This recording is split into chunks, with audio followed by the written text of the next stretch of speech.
Hello friends! Today, we will discuss Chapter 7 of this playlist, which is about Bragi, the god of poetry. But first, a quick disclaimer. In the modern age, people tend to call Odin the god of wisdom because of his association with magic, poetry, and death. And while Odin is indeed a very wise god, the title of the god of poetry is not his. That honor belongs to Bragi, Odin's son. To say that Odin is the god of poetry is no different than calling Zeus the god of justice, because he happened to hurl lightning bolts at the giants.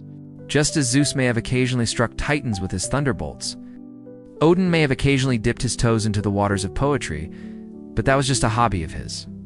For the Norse, poetry was a natural force within the cosmos, something wild and powerful that could not be controlled or created, only accessed and inspired. The one who embodied or personified that power was Bragi, not Odin. So let us take a closer look at Bragi, the god of poetry and music. Now, there are actually a few different Eddic poems about Bragi, but they don't really go into detail about his origins. We learn much more about how he came to be the god of poetry from Snorri Sturluson in the prose Edda. So here we go. It all began with a big disagreement between the gods, the so-called Aesirvania War, but after some serious damage was done on both sides, they decided to make peace. Each side spat into a vessel, and the gods used that mingled saliva to fashion a new being. This being was named Kvasir, and he was renowned for his wisdom and his ability to answer any question. With this gift, he helped and guided mortals in Midgard, and his knowledge was unmatched by any other god or man. Now this made two dwarfs very jealous, and they were also somewhat annoyed by the fact that Kvasir was always hanging around with the gods. The dwarves thought to themselves, hey, we're the ones who know all the secrets of magic. So they waited until Kvasir fell asleep, then they drowned him in a nearby river. Once his body was floating on the water, they stabbed him in the chest with a sharp stake and cut open his chest cavity. They tore out his heart and his lungs and mixed his blood with honey to create a magical mead of poetry. Next, they buried Kvasir under a nearby hill. Then they went up to the nearest mountain peak and bellowed to the four winds, "Whoever drinks from the mead of poetry shall become a great poet." Then they went off to Asgard and hid the mead in a cave deep inside the earth. Sometime later, the gods heard about the mead of poetry, and they wanted it. So they imprisoned two giants, Gilling and his wife, and threatened to kill them unless the dwarves gave them the mead. The dwarves agreed, but before they handed over the treasure, they killed the giants and hid their bodies. Then they went to Gilling's brother, Sutun, and said, "Listen, old man, we killed your brother and his wife. If you want their bodies back, you will have to do us a favor. See, we put the mead of poetry inside a giant cauldron, and we used sorcery to turn it into a rock. Now we need you to guard that rock. Don't let anyone drink from the cauldron, or else the mead of poetry will no longer have any power." Sutun readily agreed, and he turned the rock over to his daughter Gunla and told her to take it to the center of a mountain and hide it there. "And whatever you do," he said, "do not let anyone drink from that cauldron."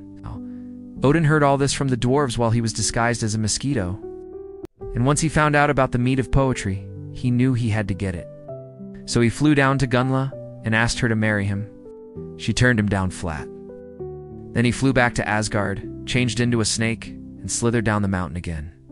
Gunla noticed him and said, well, if it isn't the god of wisdom in disguise as a snake, come back as a god and ask me again." Odin obliged and entered the hall, where Gunla was entertaining some of her servants. "You truly are a handsome god," she said, "and I would be proud to be your wife. But I have to warn you that you won't and be able to sleep in my bed unless you swear an oath to never harm." Da-da-da. Mead of poetry. Odin agreed to this, and the two of them slept together for 3 nights. On the 3rd night, Odin asked Gunla for the mead. She prepared 3 vessels for him, a kettle and 2 bowls. Odin drank them all in one gulp, then took to the sky as an eagle and flew away. Now Sutun was also an eagle, and he had been spying on Odin. He spread his wings and chased after him, but Odin flew too fast. And when Sutun failed to catch him, the gods in Asgard burned him alive. Then Odin flew to a lake and washed his mouth with water.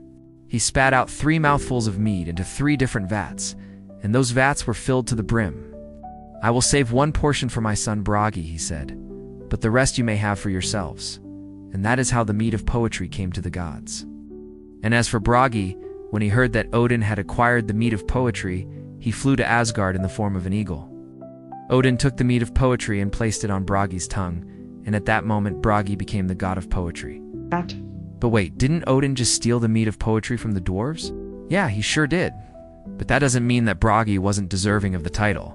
In fact, when Bragi was born, the dwarves presented him with a golden harp. They sent him out into the world on a ship drawn by 8 white horses. The ship sailed out from springs of underground water. It traveled through darkness and the edge of the underworld, and finally rose into the heavens, traveling to the land of the living. Still, Bragi had been asleep the whole time, but as soon as the ship reached the shore, he woke up and took the golden harp into his hands. At that moment, he began to sing the song of life. His voice echoed throughout the heavens and reached Hell's realm. It rang through the cosmos and touched every corner of the universe.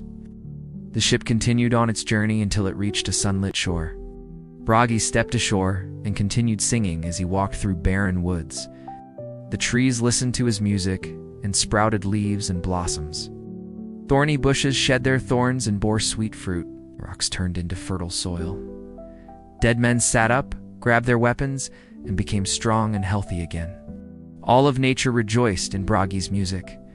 While he was traveling, Bragi met the goddess Iðunn. She was the goddess of eternal youth, the daughter of the dwarf Ivaldi. She had been tending to the roots of the world tree Yggdrasil, and her beauty and charm were reflected in nature itself. And of course, Bragi couldn't help but fall in love with her, and she felt the same way about him. Together, they traveled to Asgard, where the gods welcomed them warmly. They celebrated with a feast and a drinking party that lasted 3 days and nights. During the festivities, Odin took a close look at Bragi's tongue and saw that it was marked with runes. At that, he declared Bragi the poet of the skies, and Bragi would sing of the gods and the heroes of Valhalla, and his fame would last for eternity. So that is how Bragi became known as the god of poetry, and that is why Odin did not hold that title. Now, when Bragi is shown in art, he is usually depicted as an old man with a long flowing beard and a golden harp. His eyes twinkle with wisdom and joy, and his image evokes a sense of wonder and nostalgia. And whenever the Norse gathered for their annual festivals, they brought offerings to Bragi and invoked his name before reciting their poetry. Snorri describes a festival dedicated to Bragi that was held in the town of Uppsala in Sweden. During this festival, the attendees drank a sacred mead from a cup shaped like a ship. The cup was marked with a hammer, and the hammer was Odin's symbol, showing that Bragi was Odin's son. And before they drank the mead, everyone present would vow what their ambitions were for the year. The most daring oaths were encouraged, and even kings would attend and make their wishes known. This was their way of honoring Bragi and tapping into his power, because the ritual itself was a sort of poem. There was a lot more to their poetry than just rhyming words. Each poem had a structure, and each line had a meaning. Poetry was a way of sharing their culture and values and keeping their traditions alive. It was a way of connecting with the gods. They believed that poetry had the power to change the world, and they used it to express their hopes and dreams for the future. Thank you for watching. Please remember to show your support.